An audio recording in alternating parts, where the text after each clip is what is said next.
What's up guys, Vito here for another video. Okay, so today we're going to speak about the center backs, okay, and what skills are required for you to become a good top level center back. Okay, so let's go straight into that. Right guys, so the first skill is a tactical one called positioning. Okay, so like the goalkeepers, like pretty much every single position, you have to have great idea of positioning, how you position yourself related to the ball, the opponents, your teammates, yourself, space, time, everything. Okay, it's a lot to think about, and of course that comes with practice, that comes with training. But when it comes to center backs, if you want to avoid going for tackles, going for slide tackles, running after the opponent, it's crucial they have a good positioning, because that will allow you to gain time, gain space, and of course do the opposite to the opposition. So if you position yourself well, so watch Van Dijk, Sergio Ramos, for example, they're great examples of players who really know how to position themselves so they don't get opponents all the time like getting past them, or they don't have to go for tackles all the time because they read the game really well. They know where they need to be. Okay, so keep that in mind. First skill, positioning, tactical one. Jumping to the second required skill to become a top center back is communication. Okay, it's a social skill, and like the goalkeeper, you have a better vision, a better idea of what's going on the pitch, because you usually see the game from behind. Okay, so you usually don't have to look at your back that much, especially when you have the ball, but also when you don't have the ball, because the game usually happens in front of you. So it's easier for you to organize your defense. Okay, so sometimes you have to call fullback, for example, back, or you have to organize your line to make sure there's an offside line, whatever. Okay, so you have a much better vision. So use that in your advantage to communicate better with your teammates. Okay, so alongside the goalkeeper, you two or three will be essential for the team's communication, for the team to organize themselves really well. Okay, so keep that in mind. Social skill, don't be shy, communicate with your teammates. I'm pretty sure they will appreciate that.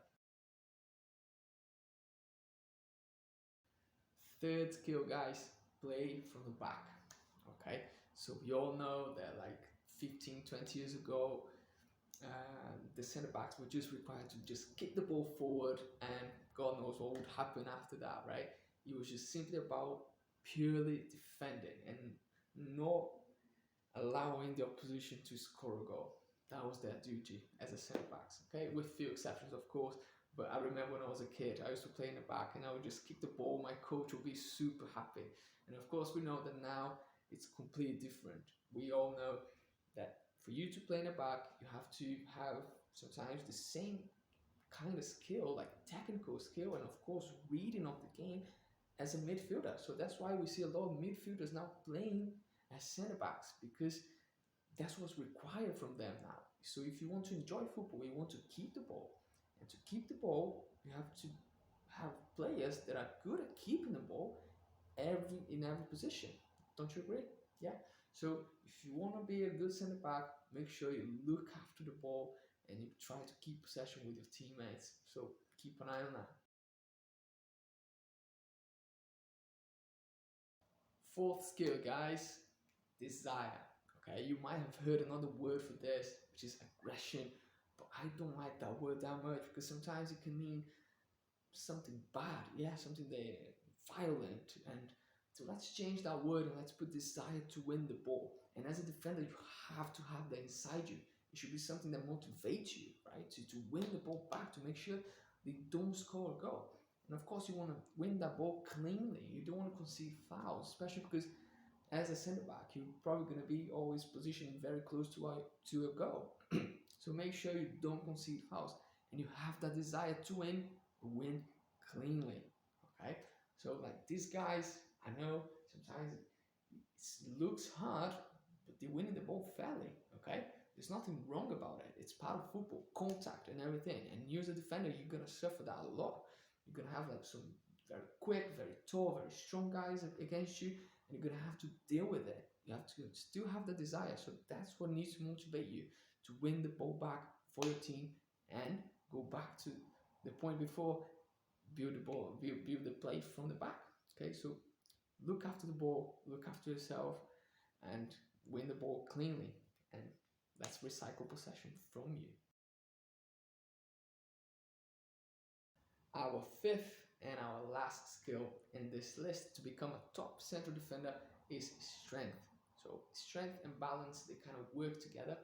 Okay, so sometimes we think about strength and we straight away we associate with something, someone actually muscly, someone big, someone really tall or whatever, but it's not the case. Just look at Messi, for example. Messi is a very tiny guy compared to most footballers, and also like not strong at all physically speaking, like muscly, okay?